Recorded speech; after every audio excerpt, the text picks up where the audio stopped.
with Zach Zabin. And now Matthew Boyd joins us here on the Circa Sports Illinois hotline. Download the Circa app today. Matthew, first of all, thanks so much for joining us here on the show. Secondly, everyone is always looking for more pitching, guys that eat innings, guys that go out there and give you quality starts. With all the choices that were available to you, why was the Cubs your choice? Well, guys, thank you for having me on. When you don't often get to choose. I mean, a lot of the times, even when it is your chance to get to choose, your options are limited, right? But as you get to play, Major League Baseball and you travel around and, you see environments like Wrigley Field and you hear about players who play in organizations and you hear about guys that play for the Cubs and you hear about how highly they speak of it. And, for me, there was always a personal connection to the Cubs. I just loved my grandfather was a diehard Cubs fan, and he was just I don't think I fully understand the depth of his love for the Cubs, but I started to as I got older and older. And because of his love for the Cubs, I had a love for a small love for the Cubs is kind of like, my second team. And when they called in free agency, I was so excited. And it was one of those things where it was like, I knew where I wanted to be, and I'm really thankful. Had a chance to talk to you on Friday in the clubhouse, Matthew, and nice to talk to you about your dad who was there. Your father, Kurt, was there Friday. I've got to assume he was there Saturday when you pitched. I mean, what did that feel like to have your grandfather in your mind and on your heart, and your dad in the house, and there you are making the first start, and it goes that beautifully with 6 shutout innings. It's unbelievable. I'm grateful. It was really special. I mean, the day before opening day, I was walking around the field with my dad. I showed him the clubhouse, and we got to walk on the field and, walk around. He got to go touch the bricks and, see the ivy up and close. And you could see the emotion kind of overwhelming. That was overwhelming to him. And his first words he said, he goes, "Wow, what I would give to switch spots with my dad right now so he could witness this." And and I say that I don't think I understood the gravity of it. I don't think I fully will, but my dad does. And to see, I think anyone who knows, you have that love of family, and those people that you love, and you see what something means to them. I mean, playing for the Cubs will always be something that was a dream of mine, but to see it, to do it, and then have my dad have the emotions, and knowing that he has the emotions for his father, it's just something I've got chills kind of saying it. It's just really special. And again, I have a ton of gratitude to just wear this uniform. It's a very interesting thing that happens to all of us, as we get older, where maybe we see things that we didn't want to see or couldn't see when we were younger. You seem to have an appreciation for this that we don't ordinarily hear from current players. Like, the way you're talking about it is how we usually hear it from guys that have retired and are looking back at it. Where does this come from, where you have decided that you're going to live in some of that joy towards the end of your career? Well, last year I didn't get a job at the beginning of the year. I was rehabbing Tommy John surgery. I had a surgery before that for my flexor that, we thought was going to fix the problem. And I just never really felt right after that to kind of sum things up quickly, And so I came off a bad year, and then, it wasn't healthy. And then, it was clear I needed Tommy John, and then, wasn't able to get a big league deal. So, last off season, I had the perspective of watching from home, and it was one of those things where it's like, you never know if you're going to get an opportunity. And now my belief in what I know I could do never wavered. I was like, if I get the chance to have a ball in my hand, I know exactly what I'm going to do, and I'm going to prepare like crazy. But I had to try out, essentially, and you never know if you're going to get that deal. So I'm grateful. I believe my best baseball is ahead of me. I believe that, I have more than a couple of years left. I want to play, much longer than that. I'd love to play into my 40s. I don't know if I'm going to be granted that opportunity, but I do have a ton of gratitude for where I am today, knowing that it all can be gone very fast. And to get to wear a baseball uniform, not to mention that Cubby blue with the pinstripes, man, it's something that, I only could dream about as a kid. So, that's kind of what plays into that. Matthew Boyd came back with Cleveland last year in 8 outings, 39 and 2/3 innings, had a 2.72 ERA with 46 Ks, 13 walks, and it looks really, really good to start the season. When you talk about what it means and like not fully grasping, and I'm thinking about your grandfather in 2016, it's like we had the chance to be here and be doing shows during that whole season, and and for the parade. And the story I'll always think about, Matthew, is like many people who said they went to their parents' grave and listened to the games on the Score and the Cubs radio network at the grave of their parent or grandparent. It's just unbelievable. So where was your grandfather? What was his 2016 they win the World Series moment? Where was he?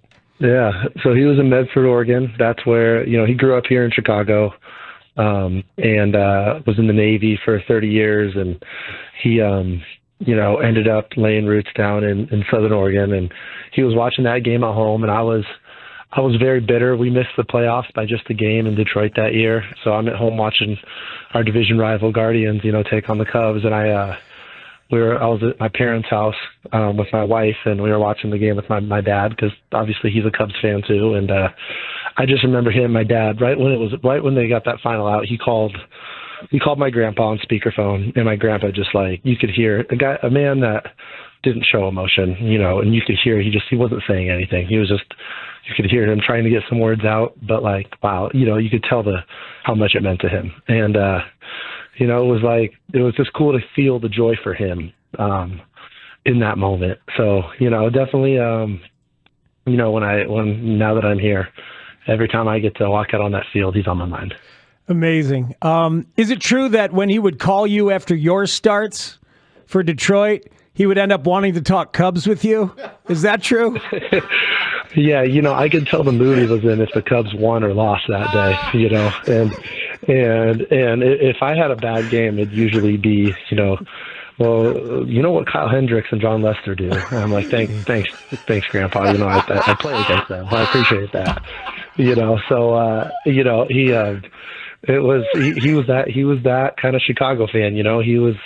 He was all about it, and it was like that with the Bears and the Blackhawks too. So he was I didn't really understand it fully. Now that I'm out here and I'm getting to know more and more people out here, it makes more and more sense, and it's like I'm just grateful I get to be part of this now. So it's something special, and I'm very, very thankful for it. Matthew, I appreciate the fact that you're not allowing this to be a pressure, that you're kind of running towards it. And there are a lot of people, because of Wrigley Field and Cubs fandom and what you experience inside your family, there'd be a lot of players who are like, you know what, maybe I'll just go play for the Rangers instead. But I like that you're running toward this.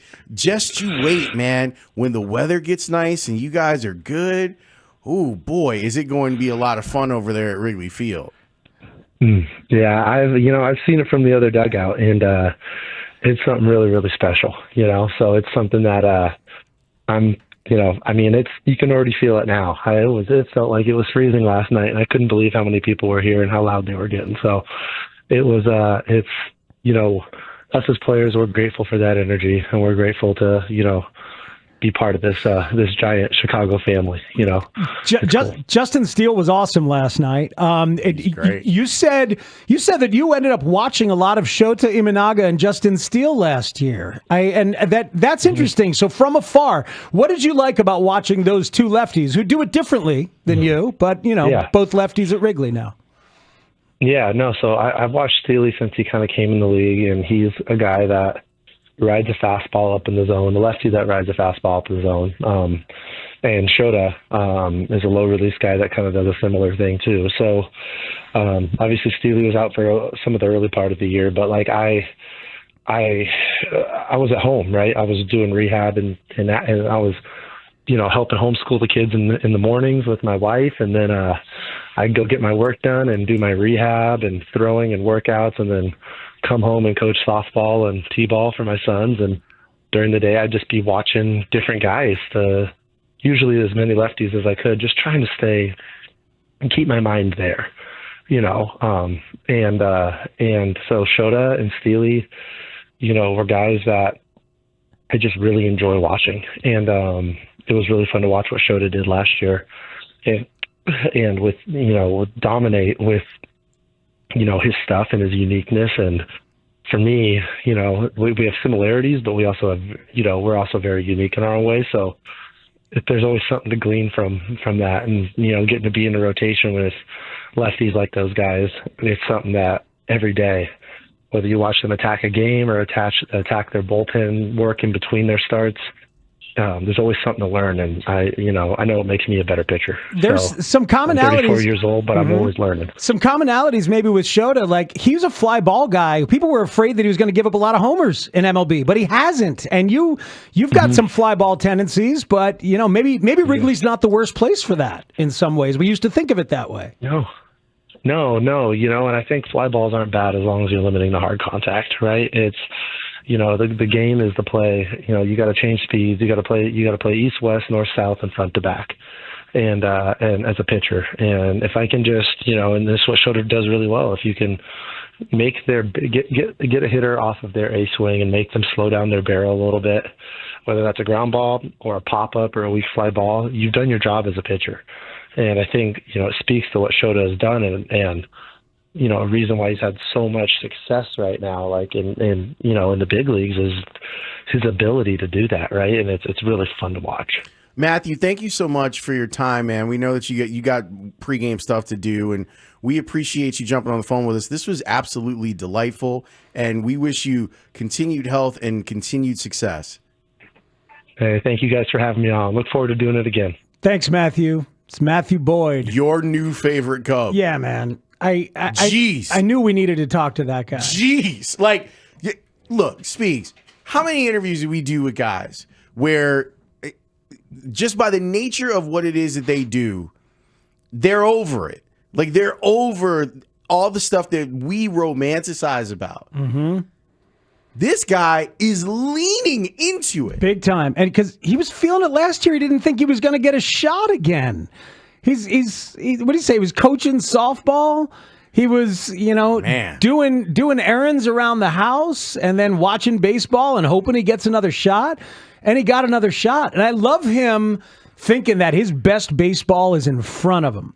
At 34, that has always been a legit arm with legit stuff. Was talking to Eno Saris yesterday, or on Sunday from The Athletic, and he brought up Boyd unsolicited. He's like, ooh, they might have found something with Boyd. And he brought up the fly ball thing that I mentioned to him, but said that Boyd is one of those guys who goes slow, slower, slowest. He throws like slider, changeup, curve, and then, there's a fastball at 94, which feels like 99. So he knows what he's doing as a pitcher. If you're somebody who loves pitchers who really think about it, you'll dig him. And then if you're somebody who loves the ballpark and loves the familial connection and the generational connection, how do you not love that guy? And that's just over 900 innings on a starter's arm in 10 years. Yeah, that's fresh. Yeah, there's theoretically a lot of miles left there. Just had Tommy John, and we all know it could happen again. It can blow up at any time. He could also change what type of pitcher he is. You know what I mean? Could have learned something in the rehab. Or how he's used going forward if he wants to keep pitching. Mm-hmm. Being more of a specialist. He could do that, if he wants to continue pitching into his 40s. I love hearing that. He's comfortable in his skin and leaning into it, to your point, man. It's fun. I love the image of Grandpa calling up after Grandpa, I just went 6 1/3 against the Guardians. I had a pretty good day. Have you pitched against Chris Bryant? Yeah. Did you see what my Cubs did? Yeah, whatever, Grandpa. Cram it. All right. I'm not so interested. Amazing. They're building they're built a group of guys that make it very easy to root for them. Yeah, I got to tell you, there was a moment talking to him because I knew about his dad and his grandpa, so we talked about that. And then I can't remember if I said this to you yesterday. I don't think so. I think I might have said it on Sunday. I was talking to him about my dad, because like when I brought my dad to the World Series in 2016 at Wrigley, and it was his first ever World Series game, and he was 83 at the time, and I had to hold his arm to make sure that he was stable as we walked in. And we got to the seats, and he was looking around like a kid at a candy store. And I realized that he had walked me in that way. Like, I broke down. So, like, here, I was talking with Matthew Boyd about that, because he was just standing there. And he said to me at the end, he said, "Thanks for sharing that with me, man. Thanks for sharing that with me." Like, we had a genuine moment.